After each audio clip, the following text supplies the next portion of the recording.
Hi all, welcome to our channel turning PSC. അപ്പം നമ്മൾ ഇന്ന് പഠിക്കാനായിട്ട് പോകുന്നത് 10ാം ക്ലാസ്സിലെ സോഷ്യൽ സയൻസിൻ്റെ മറ്റൊരു ചാപ്റ്ററാണ് ഇന്ത്യ സാമ്പത്തിക ഭൂമിശാസ്ത്രം.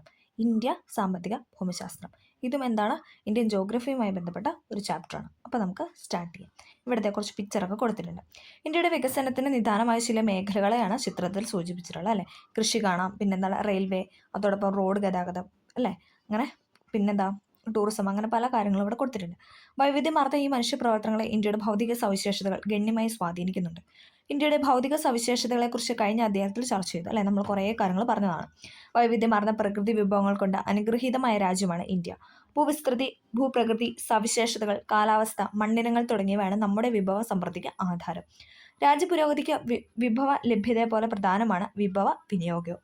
കൃഷി, ഖനനം, വ്യവസായം, ഗതാഗതം എന്നിങ്ങനെ ഇന്ത്യയുടെ സമ്പദ്വ്യവസ്ഥയെ സ്വാധീനിക്കുന്ന വിവിധ മേഖലകളുടെ ഭൂമിശാസ്ത്രപരമായ സവിശേഷതകൾ ഈ അധ്യായത്തിലൂടെ പരിചയപ്പെടാം. ആദ്യത്തെ പോയിന്റാണ് കൃഷി അധിഷ്ഠിത വ്യവസായങ്ങളും. കൃഷി അധിഷ്ഠിത വ്യവസായങ്ങളും, agriculture and agro based industries. Okay, India ഒരു കാർഷിക രാജ്യമാണ്. ജനസംഖ്യയിൽ 2/3 ജനങ്ങളും കൃഷിയെ ആശ്രയിച്ച് ജീവിക്കുന്നവരാണ്. ഭക്ഷ്യവിളകൾ കൂടാതെ ചില വ്യവസായങ്ങൾക്കുള്ള അസംസ്കൃത വസ്തുക്കളും കാർഷിക മേഖലയിൽ നിന്ന് ലഭിക്കുന്നു. വൈവിധ്യമാർന്ന കാർഷിക വിളകൾ ഇന്ത്യയുടെ സവിശേഷതയാണ്. വ്യത്യസ്തങ്ങളായ കാർഷിക വിളകൾ ഇന്ത്യയിൽ കൃഷി ചെയ്യുന്നതിന് സഹായകമായ ഭൂമിശാസ്ത്ര ഘടകങ്ങളാണ് ഭൂപ്രകൃതിയുടെ വൈവിധ്യം, പിന്നെ മണ്ണ്, കാലാവസ്ഥ, ഇതെല്ലാം അതിനെ ഡിപ്പെൻഡ് ചെയ്തിരിക്കും അല്ലേ. ഓക്കെ, എല്ലാ വിളകളുടെയും വളർച്ചയ്ക്ക് ആവശ്യമായ കാലാവസ്ഥാ സാഹചര്യങ്ങൾ ഒരുപോലെയല്ലല്ലോ. ഓരോ കാലത്തിനും ഏറെ അനുയോജ്യമായ കാർഷിക വിളകൾ നമുക്കുണ്ട്. കൃഷി ചെയ്യുന്ന കാലത്തിന്റെ അടിസ്ഥാനത്തിൽ ഖാരിഫ്, റാബി, സെയ്ദ് എന്നിങ്ങനെ 3 കാർഷിക കാലങ്ങൾ ഇന്ത്യയിലുണ്ട്. ഈ കാർഷിക കാലങ്ങളെ അടിസ്ഥാനമാക്കിയുള്ള കാർഷിക വിളകളുടെ വർഗ്ഗീകരണം പട്ടികയിൽ നൽകിയിട്ടുണ്ട്. നമ്മളതാണ് പഠിക്കാൻ പോകുന്നത്.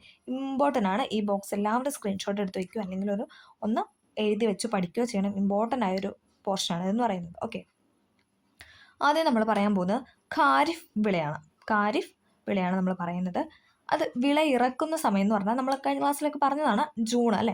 ജൂണിൻ്റെ, അതായത് അല്ലെങ്കിൽ നമ്മുടെ മൺസൂണിൻ്റെ ആരംഭം മുതലാണ് ഖാരിഫ് വിള ഇറക്കുന്നതെന്ന് പറയുന്നത്. ഇനി അത് വിളവെടുക്കുന്നതെന്ന് ചോദിച്ചു കഴിഞ്ഞാൽ ഏകദേശം ആ മഴക്കാലമൊക്കെ തീരുമ്പോൾ നവംബർ ആദ്യ വാരം, അതായത് മൺസൂണിൻ്റെ അവസാനത്തോടു കൂടി എന്താണ് നമ്മൾ ഖാരിഫ് വിളവെടുക്കും അല്ലേ. ഇനി ഖാരിഫിന് പ്രധാന വിളകളാണ്, ഇതാണ് ഇമ്പോർട്ടൻ്റ്, ഈ ബോക്സാണ് ഇമ്പോർട്ടൻ്റ്. എന്താണ്? നെല്ല്, ചോളം, പരുത്തി, തിനവിളകൾ, ചണം, കരിമ്പ്, നിലക്കടല.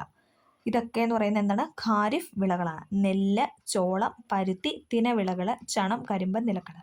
പ്രത്യേകം ഓർക്കേണ്ട പോയിന്റ് എന്ന് പറഞ്ഞു കഴിഞ്ഞാൽ ഖാരിഫ് വിളയിലല്ല ഗോതമ്പ് ഉൾപ്പെടുന്നതെന്നാണ്.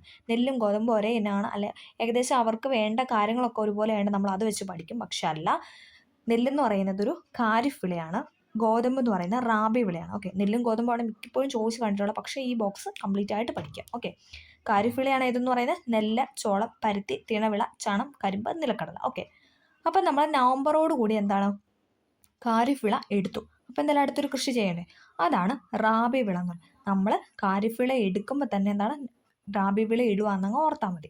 നവംബർ മധ്യത്തോടു കൂടി, അതായത് ശൈത്യകാലം അല്ലെ, ഏകദേശം മഞ്ഞിൻ്റെ ആ ഒരു ടൈമോട് കൂടി എന്താണ് നമ്മൾ റാബി വിള ഇറക്കുന്നു. ഓക്കെ, അതെന്നായിരിക്കും നമ്മൾ എടുക്കുന്നത്? അത് ശൈത്യകാലത്തിൻ്റെ അവസാനം, അല്ലെങ്കിൽ നമ്മുടെ വേനൽക്കാലമൊക്കെ സ്റ്റാർട്ട് ചെയ്യുന്ന ആ ഒരു ടൈം എന്ന് വേണമെങ്കിൽ നമുക്ക് പറയാം. അതാണ് മാർച്ച് എന്ന് പറയുന്നത് അല്ലേ. മാർച്ചോട് കൂടി എന്താണ് നല്ല കടും വേനലാവാൻ തുടങ്ങൂലേ. അപ്പം നമ്മൾ നവംബർ മധ്യത്തിൽ വിളയിറക്കി മാർച്ച് ആരംഭത്തോടു കൂടി എന്താണ് നമ്മൾ റാബി വിള എടുത്തു. ഓക്കെ, റാബി വിളകളാണ് ഗോതമ്പ്, പുകയില, കടുക്, പയറുവർഗ്ഗങ്ങൾ. റാബി വിള പഠിക്കാൻ ഒരു കോഡുണ്ട്, ഞാൻ പണ്ട് മുതലേ ഇങ്ങനെ കേട്ട് പരിചയമുള്ള ഒരു കോഡാണ് എന്ന് പറയുന്നത്. ഗോ ഭൂ ബാലിക.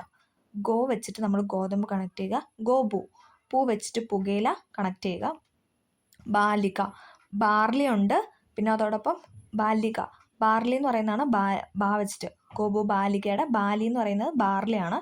പിന്നെ കടുക്, പയറുവർഗ്ഗങ്ങൾ, ഇത് രണ്ടും. അതിൽ ബാലിക്കായുടെ ലാസ്റ്റത്തെ കായാണ് കടുക്. ഓക്കെ, ഗോപു ബാലിക. അപ്പം നമുക്കൊരു പോയിന്റ് ഉണ്ട്, ഈ റാബി വിളയാണ് ഗോപു ബാലിക എന്ന് ഓർത്ത് കഴിഞ്ഞാൽ നമുക്ക് ബാക്കി എല്ലാ വിളകളും നമുക്ക് ഖാരിഫായിട്ട് എടുക്കാം. കാരണം എന്താണെന്ന് വെച്ചാൽ സെയ്ത് വിള എന്ന് പറഞ്ഞാൽ പഴവും പച്ചക്കറിയാണ്. പഴം പച്ചക്കറി എന്ന് പറയുമ്പോൾ അത് ആ ഒരു ഇനത്തിൽ നമ്മൾ പെടുത്തി കഴിഞ്ഞാൽ റാബി വിള ഗോപു ബാലിക വെച്ചിട്ട് ആ പേര് വെച്ച് ഗോതമ്പ്, പുകയില, കടുക്, പയർവർഗ്ഗം, ബാർലി എന്ന് കണക്ട് ചെയ്താൽ ബാക്കിയുള്ള എല്ലാ വിളകളും നമുക്ക് ഖാരിഫാന്ന് വിളിക്കാം. അപ്പോൾ നമ്മൾ ഖാരിഫിനെ പ്രത്യേകം പഠിക്കണ്ട. ഓക്കെ, അതായത് റാബി വിള ഗോപു ബാലിക എന്നുള്ള കോഡ് ഓർക്കുക, ഗോപു ബാലിക. ഓക്കെ, അപ്പം നമ്മളെന്താണ് നവംബർ മധ്യത്തോടുകൂടി റാബി വിള ഇറക്കി, മാർച്ചിൻ്റെ ആരംഭത്തോടുകൂടി നമ്മൾ റാബി വിളവെടുത്തു. ഗോതമ്പ്, പുകയില, കടുക്, പയർവർഗ്ഗങ്ങൾ എന്നാണ് പ്രധാന വിളകൾ. ഇനി ബാലൻസ് ഉള്ള എന്താണ്? സെയ്താണ്. സെയ്ത് അപ്പം എപ്പോഴായിരിക്കും? മാർച്ച് ആരംഭത്തോടു കൂടി നമ്മൾ എന്താ റാബി വിള എടുത്തു. അപ്പം പിന്നെ ടൈം കളയാൻ പറ്റില്ല. അപ്പം മാർച്ചിൻ്റെ മധ്യത്തോടു കൂടി അല്ലെങ്കിൽ വേനലിൻ്റെ ആരംഭത്തോടു കൂടി എന്താണ് നമ്മൾ സെയ്ത് വിള ഇറക്കി അല്ലേ? ആ സമയത്തൊക്കെയാണ് നമ്മൾ കൂടുതലും പഴങ്ങളൊക്കെ കഴിക്കുന്നത് അല്ലേ? നമ്മൾ തണ്ണിമത്തനും അല്ലെങ്കിൽ നമ്മൾ വെള്ളം, നാരങ്ങ അങ്ങനെയുള്ള സാധനങ്ങളൊക്കെ നമ്മൾ വെള്ളം കുടിക്കാൻ വേണ്ടിയിട്ട് യൂസ് ചെയ്യുന്നതെന്നുള്ളൊരു കണക്ഷൻ കൊടുത്തിട്ട് പഴവും പച്ചക്കറിയും അവിടെ കണക്ട് ചെയ്യുക. അങ്ങനെ സെയ്ത് വിള ഓർക്കുക. അപ്പം എന്തായിരിക്കും? മഴക്കാലത്തോടു കൂടി നമ്മൾ എന്താണ് പഴവും പച്ചക്കറിയൊക്കെ വിളവെടുക്കും.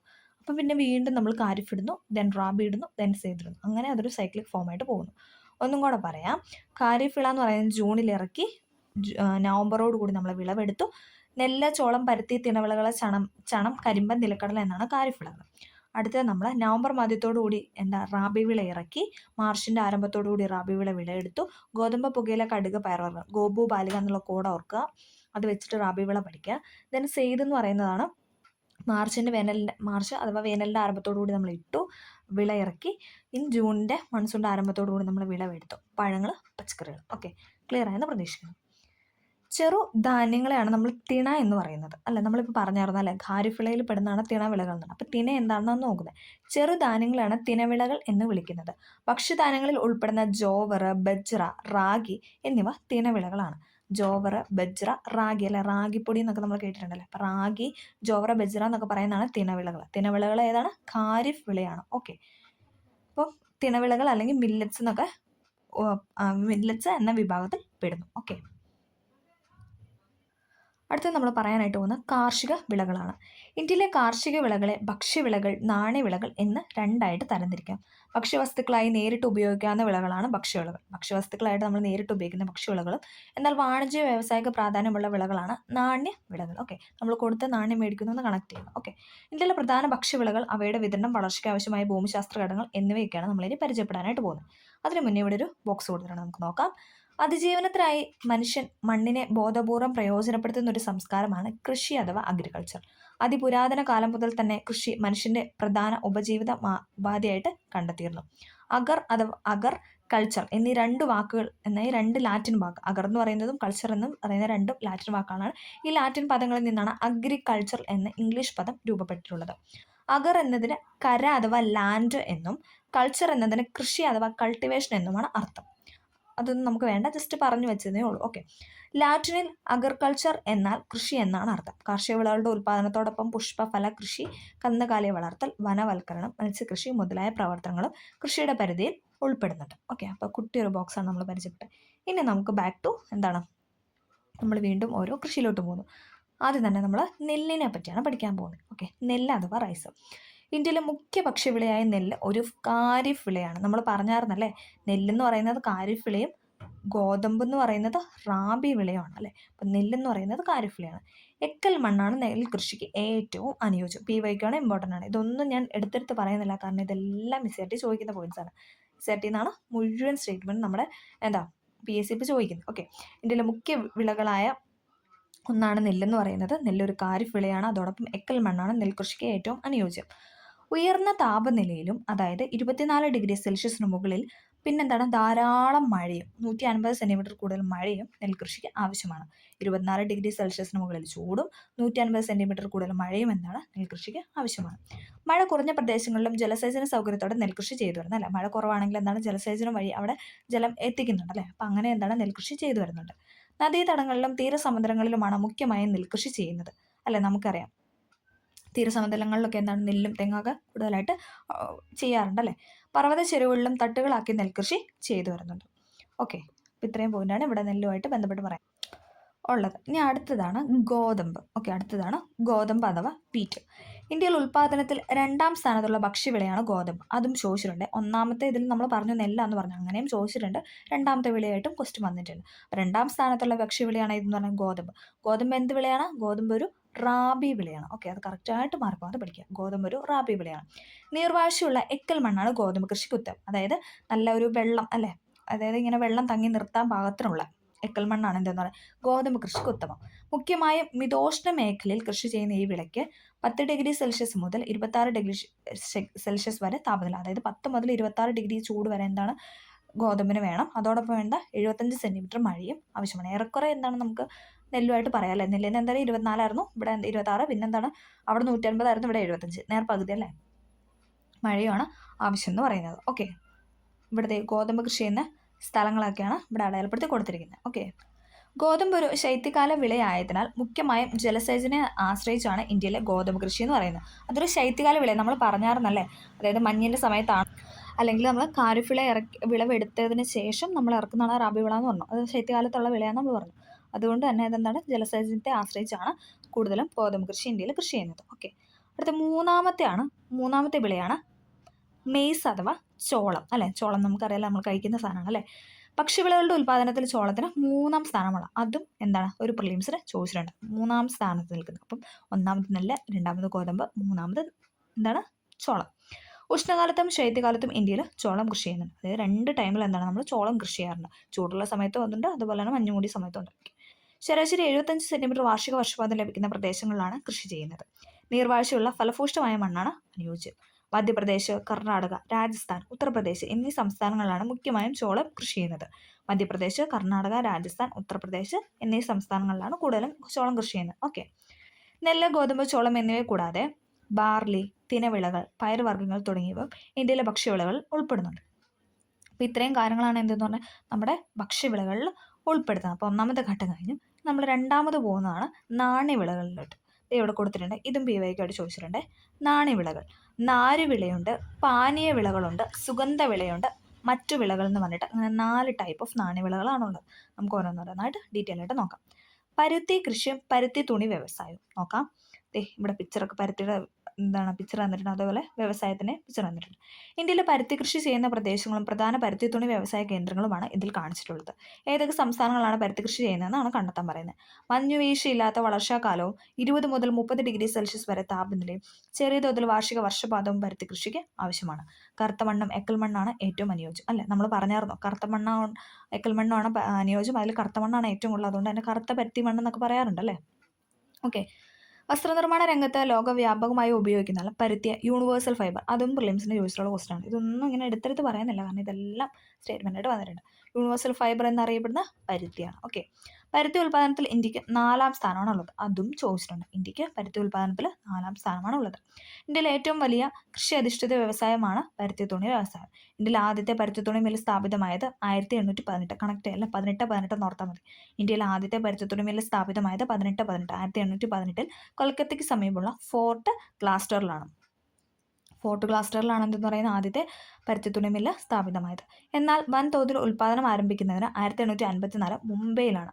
ഇന്ത്യയിലെ ഏറ്റവും പ്രധാന പരുത്തിത്തുണി ഉൽപ്പാദന കേന്ദ്രം മുംബൈ ആയതിനാൽ ഈ നഗരത്തെ കോട്ടൺ ഓഫ് പോളിസ് അല്ലെ, കോട്ടൺ ഓഫ് പോളിസ് എന്നാണ് വിശേഷിപ്പിക്കുന്നത്. നമുക്കറിയാം അല്ലേ, അതും PYക്കായിട്ട് ചോദിച്ചിട്ടുണ്ട്. മുംബൈ അറിയപ്പെടുന്നതാണ് കോട്ടൺ ഓഫ് പോളിസ് എന്ന്.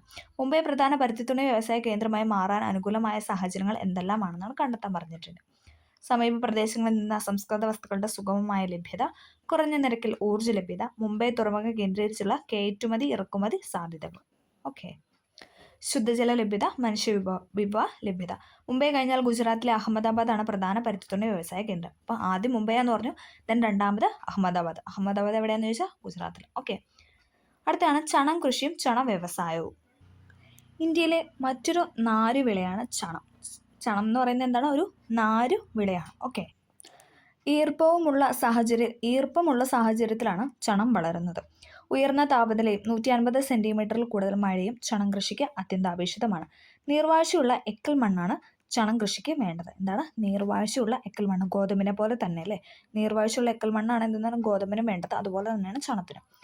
പശ്ചിമ ബംഗാളിലെ ഗംഗ ബ്രഹ്മപുത്ര ഡെൽറ്റ പ്രദേശമാണ് പ്രധാന ചണ ഉൽപ്പാദന മേഖല. ബംഗാൾ, അസം, ഒഡീഷ എന്നിവയുടെ ചില ഭാഗങ്ങൾ മാത്രമാണ് പ്രധാനമായും ചണം കൃഷി ചെയ്യുന്നത്. താരതമ്യേന വില കുറഞ്ഞ നാരുവിളയായതിനാൽ ഇന്ത്യയിൽ ഉൽപ്പാദിപ്പിക്കുന്ന ചണനാരിനും ഉൽപ്പന്നങ്ങൾക്കും അന്താരാഷ്ട്ര വ്യാപാരത്തിൽ ഏറെ പ്രാധാന്യമുണ്ട്. ചണം ഉൽപ്പാദനത്തിൽ ഇന്ത്യക്ക് ലോകത്ത് 2-ാം സ്ഥാനമാണ് ഉള്ളത്. ഇതും ചോദിച്ചിട്ടുണ്ട്. പ്രിലിംസിന് സ്റ്റേറ്റ്മെൻ്റ് ആയിട്ട് തന്നൊരു ശരിയോ തെറ്റോ എന്ന് ചോദിച്ചിട്ടുള്ള തന്നതാണ്.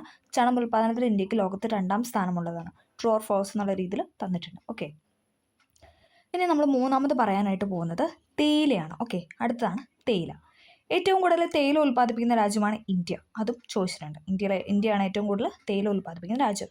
അസം, ബംഗാൾ, കേരളം, തമിഴ്നാട് എന്നീ സംസ്ഥാനങ്ങളിലാണ് ഇന്ത്യയിൽ തേയിലത്തോട്ടം ഉള്ളത്. അല്ലെ, നമുക്കറിയാം അസമും കേരളമൊക്കെ എന്താണ് കൂടുതലായിട്ട് തേയില ഉൽപ്പാദിപ്പിക്കുന്നുണ്ട്. 200 മുതൽ 250 സെൻറ്റിമീറ്റർ വരെ വാർഷിക വർഷപാതവും 25°C മുതൽ 30°C വരെ താപനിലയുമുള്ള കുന്നിൻ ചെരുവുകളിലാണ് തേയില കൃഷിക്ക് ഏറ്റവും അനുയോജ്യം. അല്ലെ, നമുക്കറിയാം മൂന്നാർ പ്രദേശത്തൊക്കെ തേയില നമ്മൾ അല്ലെ പിക്ചറിലായാൽ പോലും കണ്ടിട്ടുണ്ട്. അല്ലേ, നമുക്കിങ്ങനെ കുന്നിൻ ചെരിഞ്ഞ് അല്ലേ തട്ടായിട്ട് ഇങ്ങനെ കാണപ്പെടുന്നു. ജൈവാംശമുള്ള ജലം വാർന്നു പോകുന്ന മണ്ണാണ് ഈ തോട്ടവിളയ്ക്ക് ആവശ്യം. ജൈവാംശമുള്ള ജലം വാർന്നു പോകുന്ന മണ്ണാണ് എന്തെന്ന് പറയുന്നത് തേയില കൃഷിക്ക് അനുയോജ്യം.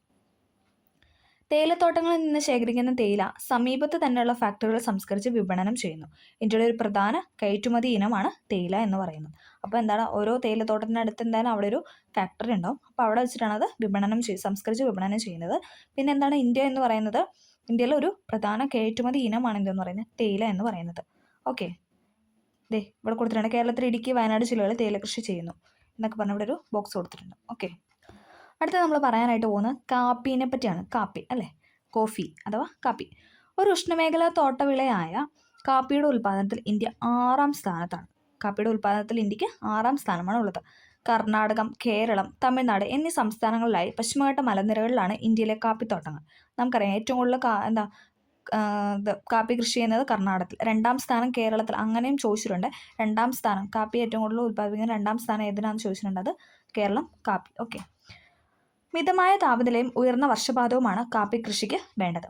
അന്താരാഷ്ട്ര വിപണിയിൽ ഏറെ ആവശ്യക്കാരുള്ള അറബിക്ക എന്ന മുന്തിയ കാപ്പിക്കുരുക്കളാണ് ഇന്ത്യ മുഖ്യമായി ഉൽപ്പാദിപ്പിക്കുന്നത്. PYക്കോട് ചോദിച്ചിട്ടുണ്ട്. അറബിക്ക ഏറ്റവും ടേസ്റ്റി ആയിട്ടുള്ള ഒരു ഇതാണ് ഇതെന്ന് പറയുന്നത് അറബിക്ക എന്ന് പറയുന്നത്.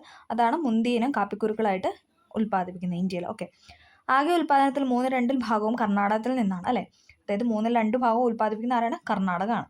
കാപ്പിക്കുരു വിളവെടുത്ത ശേഷം ഫാക്ടറികൾ സംസ്കരിച്ച് വിപണനം ചെയ്യുന്നു, തേയിലയെ പോലെ തന്നെ. ഓക്കെ, അടുത്ത നമ്മൾ മൊത്തത്തിൽ ഇനി സുഗന്ധ വിളകളെ പറ്റിയാണ് പറയാനായിട്ട് പോകുന്നത്.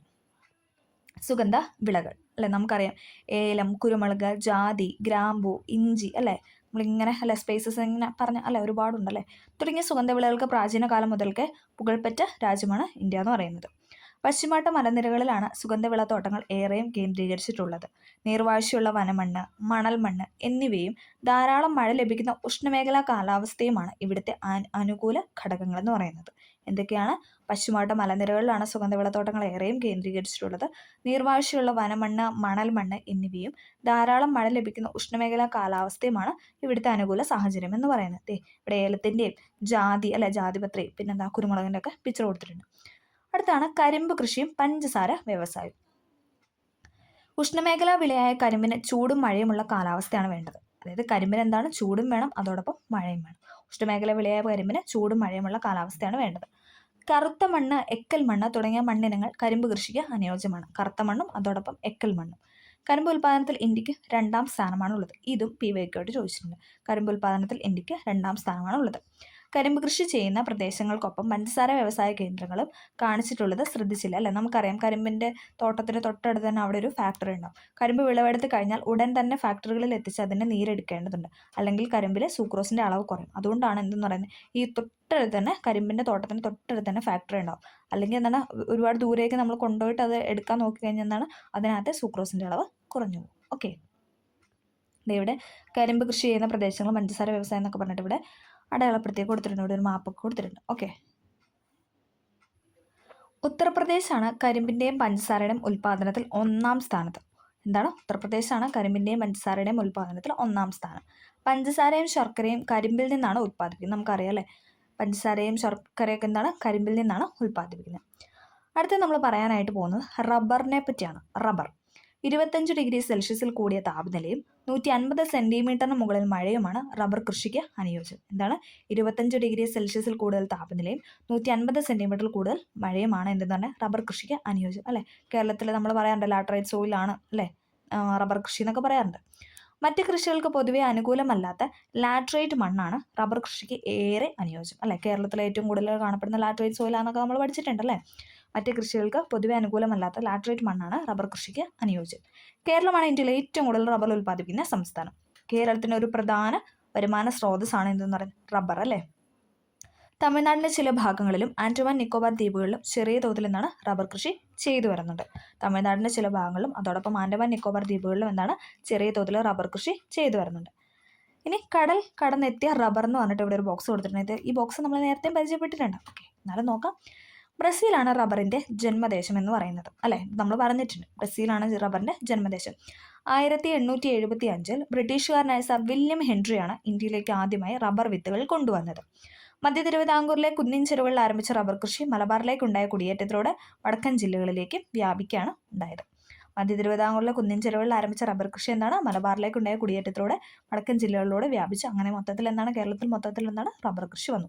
1875 ബ്രിട്ടീഷുകാരനെ സർ വില്യം ഹെൻറിയാണ് എന്തെന്ന് പറയുന്നത് ഇന്ത്യയിലേക്ക്, അതെ ഇന്ത്യ എന്ന് പറയാം, കേരളത്തിലേക്ക് ആദ്യമായിട്ട് റബ്ബർ വിത്ത് കൊണ്ടുവന്നത്. ഓക്കെ, പിന്നെ നമുക്ക് ധാതുക്കളും ധാതുഅധിഷ്ഠിത വ്യവസായങ്ങൾ എന്നൊക്കെ പറഞ്ഞാൽ അടുത്തൊരു മെയിൻ ടോപ്പിക്കാണ് പറയാനുള്ളത്. അപ്പം നമ്മൾ ഇത് ഈ ക്ലാസ് ഇവിടെ വെച്ച് വൈൻഡപ്പ് ചെയ്യുകയാണ്. കാരണം എന്താ, നമ്മളിപ്പോൾ കൃഷിയൊക്കെ പറഞ്ഞല്ലേ, ആ ഒരു ഫുള്ളായിട്ട് അത് പറഞ്ഞ് അതിൻ്റെ കാര്യങ്ങളും വിളകളും കാലാവസ്ഥയും അനുയോജ്യമായ മണ്ണ് കാര്യങ്ങളൊക്കെ നമ്മൾ ഡീറ്റെയിൽ ആയിട്ട് വിളകളെ പറ്റിയാണ് പറഞ്ഞത്. അപ്പോൾ ഇത്രയും എല്ലാവർക്കും ക്ലിയർ ആയെന്ന് പ്രതീക്ഷിക്കുന്നു. ഇനി നമുക്ക് പറയാനുള്ളത് ധാതുക്കളെ പറ്റിയിട്ടാണ്. ഓക്കെ, ഇനി മിനറൽസ് ആൻഡ് അങ്ങനത്തെ കാര്യങ്ങളെ പറ്റിയാണ്. അത് അടുത്ത ടോപ്പിക്കാണല്ലോ. അപ്പോൾ അങ്ങനത്തെ കാര്യങ്ങളാണ് ഇതിൻ്റെ ബാക്കിയായിട്ട് കണ്ടിന്യൂഷൻ ആയിട്ടുള്ളത്. അപ്പോൾ നമുക്ക് അത് അടുത്ത ക്ലാസ്സിൽ ഡിസ്കസ് ചെയ്യാം. കാരണം അതും കൂടെ ഡിസ്കസ് ചെയ്യുമ്പോൾ നല്ലതായിട്ട് വീഡിയോ ലെങ്ത് ആയി പോകും. ഓക്കെ, അപ്പോൾ നിങ്ങൾ എന്താണ് ഈ പാർട്ട് 1 നന്നായിട്ട് കാണുക. അതിനുശേഷം പെട്ടെന്ന് തന്നെ പാർട്ട് 2 അപ്ലോഡ് ചെയ്യുന്നതാണ്. ഇതിനകത്ത് വായിച്ച കാര്യങ്ങളെല്ലാം കേട്ടപ്പോൾ തന്നെ നിങ്ങൾക്ക് മനസ്സിലായിട്ടുണ്ടാകും എത്രമാത്രം ഈ ചാപ്റ്റർ അല്ലെങ്കിൽ നമ്മൾ പഠിച്ചുകൊണ്ടിരിക്കുന്ന ചാപ്റ്റേഴ്സ് ഇമ്പോർട്ടൻ്റ് ആണെന്നുള്ളത്. ഇടയ്ക്കിടയ്ക്ക് PYQ ക്വസ്റ്റ്യൻസ് ചെയ്യുമ്പോൾ അതിലും നമ്മൾ എടുത്ത് പറയാറുണ്ട്, എല്ലാം SCRT ചാപ്റ്ററിൽ നിന്നുള്ള സെൻറ്റൻസുകളാണ്. സ്റ്റേറ്റ്മെൻറ്റ് തരുന്നത് കൂടുതൽ അങ്ങനെയാണ്. ഓക്കെ, കാരണം എന്താണെന്ന് വെച്ചാൽ നമുക്കത് ശരിയാണോ തെറ്റാണോ എന്നൊരു ഇത് വന്നെങ്കിൽ എന്താണ് ഉറപ്പായിട്ട് നമ്മൾ ടെക്സ്റ്റ് ബുക്ക് വായിച്ചേ പറ്റത്തുള്ളൂ. അപ്പോൾ അതുകൊണ്ടാണ് ഇങ്ങനെ ഒരു ക്ലാസ് അപ്ലോഡ് ചെയ്ത്. ഓക്കെ, അപ്പോൾ നിങ്ങൾക്ക് ഇത് ഹെൽപ്ഫുൾ ആയെന്ന് വിചാരിക്കുന്നു. ഹെൽപ്ഫുൾ ആയെങ്കിൽ ഒന്ന് സബ്സ്ക്രൈബ് ചെയ്ത് ലൈക്ക് ചെയ്ത് ഇഷ്ടമായെങ്കിൽ ഒന്ന് കമൻറ്റൊക്കെ ചെയ്ത് സപ്പോർട്ട് ചെയ്യുക. അപ്പോൾ ഓക്കെ, താങ്ക്